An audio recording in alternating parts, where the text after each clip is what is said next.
Hola, vamos a empezar con la semiología cardiovascular.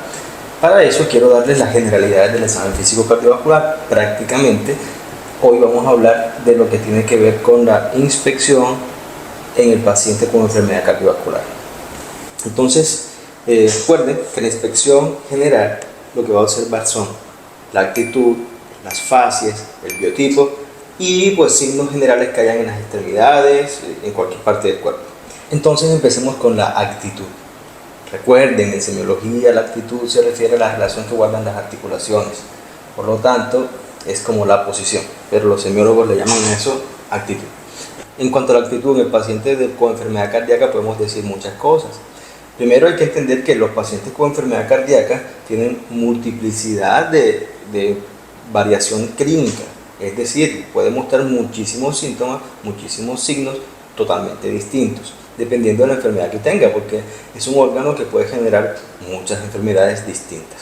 Pero, dependiendo de la actitud que adopte el paciente, nosotros podemos ir sospechando algunas enfermedades cardíacas. Por ejemplo, si el paciente adopta una actitud sedente forzada o sedente obligada, quiere decir que tiene que estar sentado o en posición o en actitud de semi-Fowler, la razón es que si se acuesta más, no puede respirar bien. Digamos que si mantiene esa actitud, vamos a sospechar que el paciente presenta algo que se llama ortopnea. Y la ortopnea es bien frecuente en una enfermedad que se llama derrame pleural. ¿Qué es el derrame pleural? Los pulmones están recubiertos por unas membranas que se llaman pleuras. Estas son dos membranas que normalmente están juntas. Es decir, el espacio que tienen en el medio se llama espacio potencial o espacio virtual. Cuando ese espacio se empieza a llenar de líquido, le llamamos a eso derrame pleural. Como ese espacio se está llenando de líquido, ese líquido va a comprimir el pulmón y va a dificultar la respiración del paciente. Si el paciente se acuesta, el líquido va a quedar en toda la superficie de abajo de los pulmones del paciente. Les pongo un ejemplo. Imagínense que este es el pulmón y tiene líquido alrededor que lo está comprimiendo. Si comprime acá en las bases, la respiración llega por las vías de conducción aérea por esta parte del pulmón, es decir, por la parte alta. Quiere decir que la parte alta del pulmón va a dar la función de intercambio gaseoso necesaria para que el paciente esté bien. La parte de abajo se usa menos. Por eso, si el paciente está sentado, aunque se le esté comprimiendo acá abajo, él va a poder respirar bien. Pero al momento de que se acueste, el líquido va a quedar comprimiendo toda esta área del pulmón. Es decir, no comprime solamente la parte de abajo, menos funcional, sino también la parte de arriba. Al comprimir la parte de arriba también va a generar una disnea severa. Por esa razón, los pacientes que tienen derrame pleural van a preferir estar en posición sedente, forzada. A esta posición o a la respiración que es más adecuada en esta posición sedente le llamamos ortopnea. Entonces, ¿cuál es la principal causa de derrame pleural? La falla cardíaca, o sea, una enfermedad del corazón. Por lo tanto, si usted ve un paciente que está en decúbito sedente, en posición sedente forzada, o sea, que tiene ortopnea, usted debe sospechar que tiene falla cardíaca. Puede que tenga otra cosa, pero sospeche falla cardíaca. Aquí mismo vamos a hablar de otras actitudes. Tenemos otro signo u otra actitud característica de enfermedad cardíaca, que es el signo del almohadón. El paciente agarra un almohadón, se inclina hacia adelante y se apoya sobre el almohadón. Esta actitud también favorece que pueda respirar mejor. Generalmente también lo hace con los pies colgando en la camilla, es decir, las rodillas están flexionadas, las piernas están colgando en la camilla, se coloca un almohadón en las piernas y se inclina hacia adelante y lo agarra, y así obtiene una mejor capacidad para respirar. Este signo del almohadón, aparte de ser común en derrames pleurales por falla cardíaca, también puede aparecer en derrame pericárdico. El pericardio es la capa que recubre el corazón. Esta se puede llenar de líquido, entonces queda líquido entre el pericardio y el miocardio y lo empieza a comprimir al miocardio. Y el miocardio no puede funcionar bien. estando en la actitud maometana, o sea, inclinado hacia adelante como plegaria maometana, se ayuda con el almohadón, siendo el almohadón, el paciente también obtiene un mejor flujo de la circulación y por lo tanto una mejor respiración. Entonces tenemos dos actitudes características de enfermedades cardíacas. También les puedo hablar del signo de Levine, que es una actitud al fin y al cabo. El paciente se inclina el tronco levemente hacia adelante, lleva su mano al pecho, agarrándolo y hace facies álgica. Esa actitud es el signo de Levine, y el signo de Levine es muy característico de infarto agudo al miocardio. Si usted ve a un paciente con signo de Levine, córrale, que lo más probable es que tenga un infarto agudo al miocardio. Aparte de esos, tenemos dos tipos de respiraciones más. Tenemos, por ejemplo, la platipnea, que es cuando el paciente, si se colocan en posiciones erguidas, ya sea de pie o sedente, va a tener disnea. Entonces tiene que buscar una posición plana, platipnea, es decir, en decúbito, para poder sentirse mejor.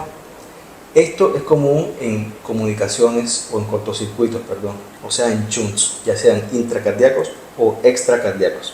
También, cuando no se hace de plano, sino que se hace ya sea hacia un lado o hacia el otro, nos habla ya sea de derrame pleural masivo, es decir, que está colapsando todo un pulmón, o de quilotórax. El quilotórax generalmente es derecho. Entonces, el paciente se va a acostar hacia el lado que tiene la lesión. Si tiene un derrame pleural izquierdo masivo, se va a acostar hacia el lado izquierdo, de forma que el pulmón bueno deje hacia arriba, el pulmón bueno quede hacia arriba y pueda respirar bien. En el caso del quilotórax, que generalmente es derecho, entonces el paciente se va a acostar hacia la derecha para que el pulmón bueno, que sería el izquierdo, quede hacia arriba. Entonces, si usted ve a un paciente en decúbito lateral, ya sea izquierdo o derecho obligado, eso es platipnea, y en ese caso nos va a hablar de ya sea quilotórax o de un derrame pleural pero masivo, completamente masivo. Y si lo ven platipnea, o sea, un decúbito dorsal obligado, entonces piense en shunts o cortocircuitos, ya sea intracardíacos o extracardíacos. Continuemos entonces con el hábito. Hábito, recuerden que se refiere al biotipo, a la forma general del cuerpo. Los pacientes con enfermedad cardiovascular pueden tener cualquier hábito. Sin embargo, hay unos que son comunes y resaltantes. Por ejemplo, las personas con hábito pícnico, que somos barrigones, vamos a tener más riesgo de padecer enfermedad coronaria. Es decir, que se vayan tapando las arterias del corazón y pueda después ocasionarnos una isquemia o un infarto del miocardio. Entonces, ya saben, primer hábito del pícnico, sospechamos enfermedad, sobre todo de isquemia cardíaca, anginas y todo ese tipo de enfermedades. Y hay otro hábito muy característico, son personas súper delgadas y súper altas, la mayoría, que es el hábito marfanoide, personas extremadamente delgadas, extremadamente leptosómicas, que tienen una característica, y es que la envergadura, quiere decir cuando abren los brazos por completo, la distancia que hay entre la parte distal de los dedos, cuando ellos abren los brazos por completo, es mayor a la estatura.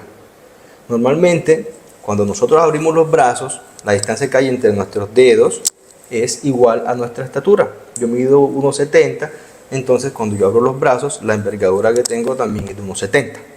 Ahora, en una persona con hábito marfanoide puede medir, por ejemplo, 1,80 y su envergadura va a medir 1,90, 1,85.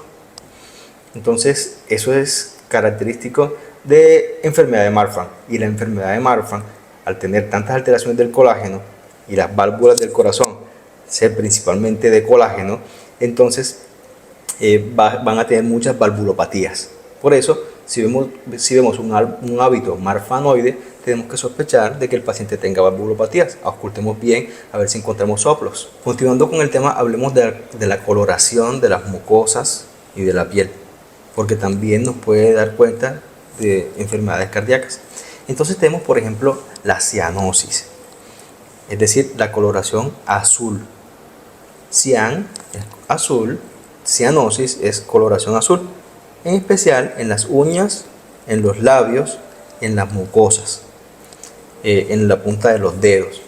La cianosis puede ser central o periférica, y eso lo discutiremos en otro video muy seguramente, pero aquí lo que quiero que aclaremos es que en general las enfermedades cardíacas nos van a dar un tipo de cianosis que es cianosis periférica.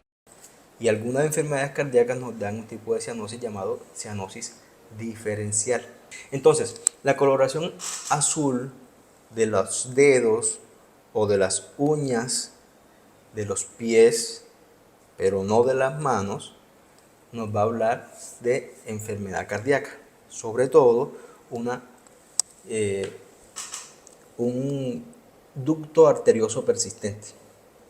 Resulta que cuando estamos en la edad fetal, cuando estamos dentro del vientre materno, la circulación del corazón es muy diferente, porque no tiene que circular la sangre alrededor de todo el cuerpo, dado que esa circulación de sangre alrededor de todo el cuerpo lo da la madre a través de la placenta. El corazón no tiene que hacerlo por sí mismo. Entonces es muy diferente la circulación. Básicamente lo que funciona muy bien es el corazón derecho. Entonces el corazón derecho saca la sangre y la va a mandar hacia los pulmones del feto. Sin embargo, estos pulmones todavía no están funcionando. Por lo tanto, esta sangre se tiene que desviar de ahí y tiene que pasar hacia la aorta. Entonces hay un conducto que se llama conducto arterioso, que está comunicando el tronco pulmonar con la aorta descendente. ¿Qué sucede en los pacientes? Que ese ducto debería cerrarse cuando nacemos, pero si no se cierra, entonces genera un ducto arterioso persistente. La persistencia de ese ducto arterioso va a hacer que la sangre desoxigenada, la que debería ir por los pulmones, pueda ir hacia los miembros inferiores, hacia el abdomen, hacia todas las partes del cuerpo que están irrigados por la aorta descendente. Entonces va hacia los miembros inferiores y lo que nos va a generar entonces es cianosis en los miembros inferiores, pero no en los superiores. Aparte de eso, podemos observar cianosis distal, cianosis periférica, con alteración de las uñas y todo, enfermedad cardíaca también, pero son en condiciones muy crónicas y se van a asociar a algo que se llama acropaquia. Acropaquia, dedos en palillo de tambor, uñas en pico del oro, todos son nombres para el mismo fenómeno. Las uñas se colocan más grandes y más curvadas.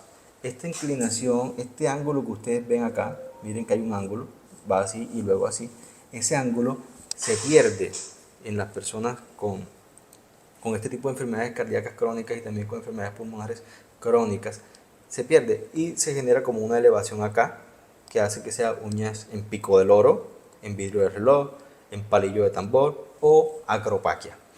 Todo eso es debido a la falta de oxigenación crónica. Un día de esto les hablo sobre la fisiopatología de eso. Por ahora, sigamos. Los pacientes con falla cardíaca crónica también pueden desarrollar ictericia, es decir, tinte amarillento de la piel. Y esto se debe a que ellos desarrollan algo que se llama cirrosis cardíaca.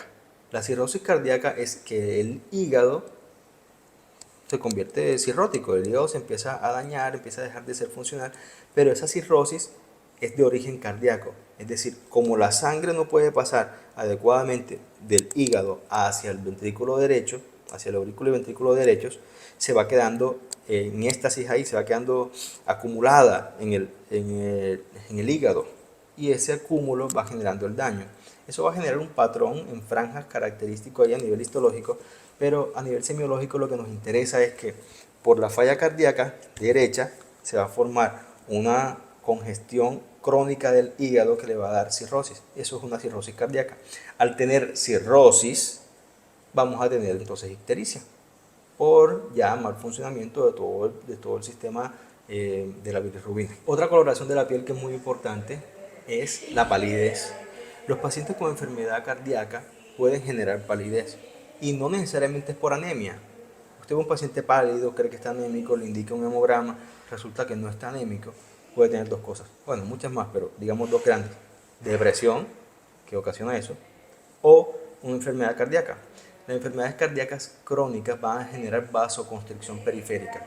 Como el corazón no puede latir bien, o sea, no puede funcionar adecuadamente para llevar la sangre exactamente a todo el cuerpo, entonces empieza a disminuir el flujo en aquellas zonas que son menos vitales, como por ejemplo la parte distal de la piel, que con poca sangre va a sobrevivir. Sobrevive, sí, pero va a tener un color pálido. En el caso de los pacientes con insuficiencia mitral, específicamente con estenosis mitral o valvulopatía mitral, aparte de de ponerse pálidos, van a tener una rubicundez característica en la zona nasal y de los arcos cigomáticos. Esto se llama facies mitrálica. Al mirar la cabeza del paciente, si usted nota que hace rítmicamente un movimiento, tipo así, quiere decir que con cada latido del corazón se le mueve la cabeza. Eso pasa en insuficiencia aórtica grave y se llama signo de Muset.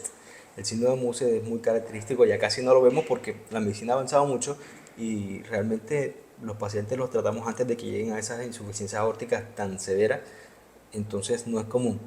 Pero si lo ven, ya saben, insuficiencia aórtica, son buenos semiólogos, signo de Muset, la cabeza la hace así, o sea, se mueve con cada latido del corazón debido a la gran amplitud que tiene el pulso del paciente. Cuando pasa por el cuello, le mueve la cabeza.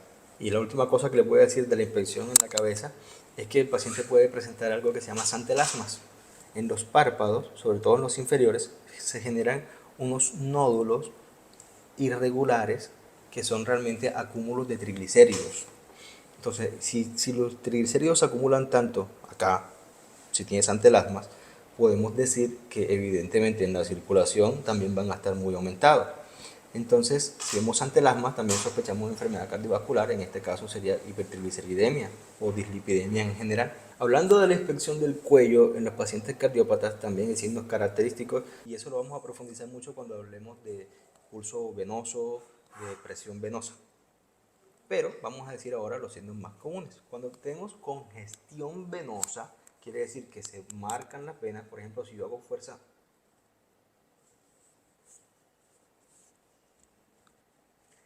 es probable que se empiece a marcar la vena. Cuando eso ocurre, sin yo hacer fuerza, sin hacer maniobras de valsalva que aumenten la presión ni nada, sino que estoy en un estado basal y la vena se marca por acá, la vena yugular, entonces yo digo que tiene congestión venosa y eso me habla de falla cardíaca derecha. Otro signo característico es la danza carotidia. La carótida normalmente no se ve. Usted mira mi cuello, no se ve la carótida, pero se puede palpar. Ahora, la danza carotidia es que usted sin palparla puede ver el latido de la carótida. Eso habla también de enfermedad cardíaca. Pasando ya a las extremidades, hay signos característicos de las extremidades que hablan de enfermedad cardíaca, sobre todo el edema. Si el paciente tiene edema simétrico en los miembros inferiores, y si incluso llega, por ejemplo, hasta los miembros superiores, aún peor, o si hay plétora, todo esto nos está hablando de enfermedad cardíaca. Vamos uno a uno. El edema en los miembros inferiores habla de falla cardíaca derecha. Si hay plétora, que quiere decir, o edema en esclavina, que quiere decir que de aquí hacia arriba, de las clavículas hacia arriba, se edematiza el cuerpo, el resto no. Entonces estamos hablando, por ejemplo, de un taponamiento cardíaco o de algo que está obstruyendo la vena cava superior, ¿no? Un tumor o algo que está haciendo compresión en la vena cava superior, entonces impide que llegue la sangre y entonces se genera un edema de esclavina. Si el edema es en los miembros superiores y en los inferiores, siempre que sea simétrico, puede ser también en falla cardíaca avanzada, aunque cuando ya hablamos de este tipo de edema, miembros superiores e inferiores, cara, todo en general, eso se llama anasarca y es mucho más frecuente en enfermedad renal, no enfermedad cardíaca pura. Sabemos que eso no existe porque siempre hay síndromes cardiorrenales, cuando se afecta el corazón también se afecta el riñón, pero hablando aquí de forma simplificada, les digo que si hay edema solo en miembros inferiores y es simétrico, pensemos insuficiencia cardíaca, sobre todo derecha. Pero si encontramos edema en esclavina, entonces vamos a pensar que algo está obstruyendo la vena cava superior o que hay un tumor dentro de la aurícula derecha, algo así. Y si vemos edema en los miembros superiores e inferiores, inclusive en el rostro y todo, que es simétrico y que es constante, podemos hablar de falla cardíaca, pero ya en etapas terminales. Generalmente eso se asocia también con desnutrición severa y es lo que se llama caquexia cardíaca. Si no hay todos otros signos que nos hagan sospechar de enfermedad cardíaca, entonces a eso le tenemos que llamar sencillamente una anasarca que probablemente sea de origen renal. Cuando los edemas en los miembros inferiores son asimétricos, es decir, hay más de un lado que el otro, o solamente hay de un lado y en el otro no hay, vamos a sospechar entonces de que se trata de insuficiencias venosas. Si aparte de eso tenemos, por ejemplo, alteraciones en la coloración de la piel de los miembros inferiores, depende del tipo de alteración, también vamos a sospechar enfermedad venosa periférica o enfermedad arterial periférica. De pronto, lo más sencillo para decirles aquí rápidamente que nos hace diferenciar eso es si la pierna se torna, por ejemplo, roja, entonces sospechemos de enfermedad arterial periférica. Si se torna azul, enfermedad venosa periférica. Y si el paciente presenta claudicación intermitente, quiere decir que cuando camina, al cabo de algunos metros empieza a sentir un dolor terrible en la pierna afectada y eso le obliga a detenerse. Una vez que se detiene y descansa, puede volver a seguir caminando. Eso se llama claudicación intermitente y es característico de enfermedad arterial periférica, no de la enfermedad venosa. Hay muchos más signos, hay muchas más cosas por aprender. Aquí les quise hacer un preámbulo y explicarles como las bases. Ahora vayan a los libros y terminen de completar esta información para que sean unos buenos semiólogos. Chao.